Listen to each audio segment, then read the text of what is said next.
Hi, my name is Zach Woolhouse. I'm a student at the University of Houston, majoring in music education and saxophone performance.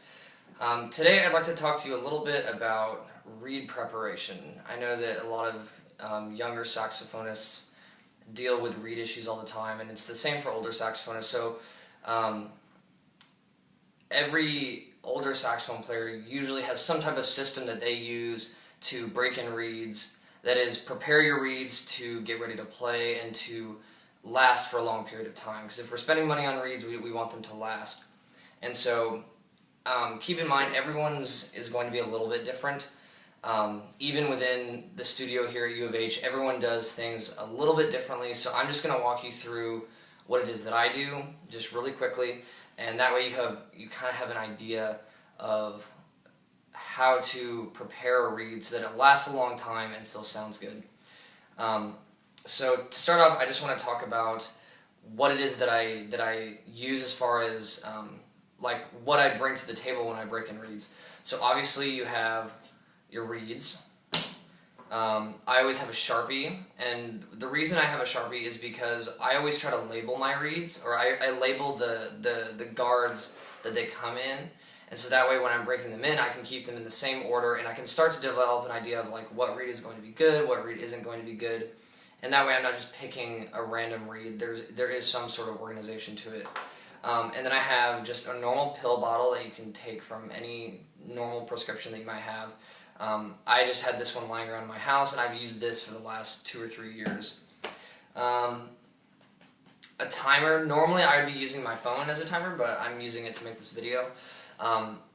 So to start off, what I'll typically do, and I've already opened this box, but I'll take a box of reeds, an unopened box of reeds, and I'll open it, and you know, I'll lay the reeds out, and the first thing I'll do is I'll label it with the Sharpie. And then that'll usually give the reeds time to kind of adjust to the air, because keep in mind, if a reed is just being opened, that's the first time that it's being exposed to the environment in which you're opening it into in a long, like it's the first like fresh air it's gotten in probably a couple of years, because the process for making a reed involves drying it out over a long period of time. So I'll usually let them sit for a few minutes just to get them kind of acclimated, and usually by the time I'm done labeling the reeds, you know, they're fine. After that, and I've already started breaking in these reeds, but it'll be good just to go through the process. I'll take it out, and then when I first put it in, I'll kind of slowly dip it in the water. You know, you don't want to, it's kind of like whenever you go swimming for the first time in the summer, you kind of test the water a little bit and just let it slowly soak up the reed. Now once it's in, you'll notice, if you can see, bring it a little closer, you have the butt end sticking out. Now I always try to avoid dunking the reed, because the way a reed works, the reed functions like a plant. And if you watch my next video that talks a little bit more about like how reeds function, this will make a little bit more sense. But because it's a plant, plants use an action called capillary action, which means they are physically sucking water up through the plant.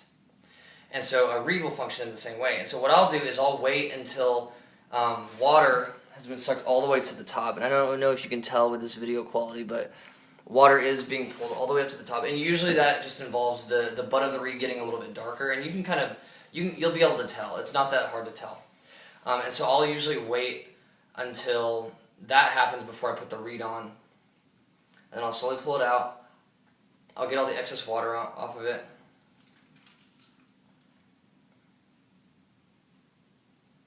Put my reed on. And then I'll set a timer for 1 minute. This is kind of where a lot of variations happen in reed preparation. Some people say, oh, you know, 30 seconds or 15 seconds or whatever. I use a minute because my iPhone timer, which I use, the lowest setting on the timer is a minute. And so I just do that, and that's worked fine for me. If you want to get picky, you can kind of experiment. But then I'll play on it for about a minute, and I won't play on it for a minute because of time, but I'll usually play from a concert B flat, or if you're playing tenor soprano, that's a concert F with the octave key, and I'll go down the concert B flat or F scale, and then back up, just very slowly.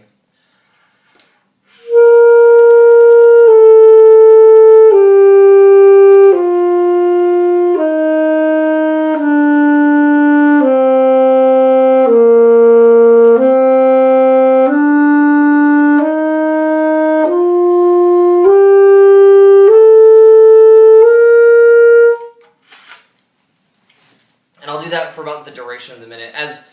As the reeds become more broken in, I'll kind of expand that range. I don't like to go into the extremes right away, so I'll stay kind of in the middle part of the horn around those notes. And so I usually do that. I find that the longer you break in reeds, so the longer you're doing this process from day to day, the longer the reeds are going to last. And so I'll typically plan to break in reeds over the course of 2 weeks. And so I'll do this process every day, and then I'll start, as they become broken in, I'll start expanding the range, expanding the amount of time, and they usually last me between a month to a month and a half, just depending on the reed, of course. Each reed is going to be a little bit different, and yeah, that's pretty much my process. It's worked for me. If you have any suggestions or you do something different, feel free to comment on this video. I'm by no means locked into this system. If something works better, I'd be more than happy to give it a try. And if you have any questions, of course, leave a comment. That would be great. So, yeah, thank you for watching, and have a great day.